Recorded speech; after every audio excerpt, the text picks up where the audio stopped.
Hi, my name is John with Onyx Imaging here in Tulsa, Oklahoma. We are the highest rated printer service center nationwide.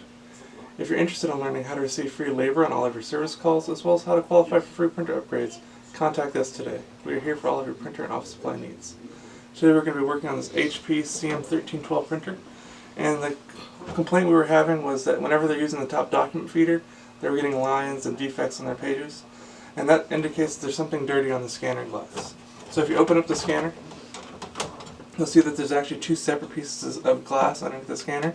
There's the large piece of glass, and that's for the flatbed scanner, and there's a small piece of glass on the left side of the printer, and that's the piece of glass that the document feeder actually uses to scan. So that's where we're going to want to focus our cleaning.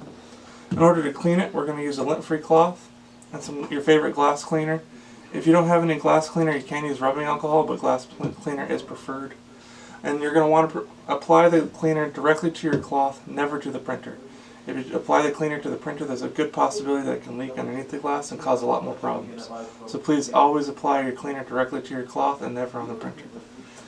So now that we have our cloth with some cleaner on it, we're going to focus, like I said, on this piece of glass on the left side of the printer.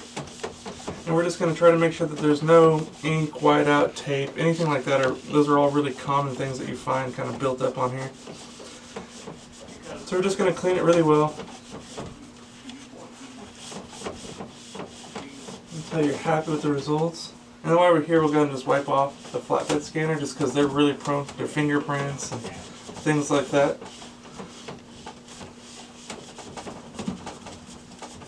Okay, and then just kind of look it over. Make sure you don't see anything that's obvious. Like I said, any white spots or dark ink spots, anything like that. Once you're happy with the way it looks visually, I'd close the scanner. And then I've run a couple extra copies or scans through it just to make sure that you're happy with the results. If not, you can go ahead and repeat that process another time until you're happy with the way everything looks. But other than that, you should be back up and printing.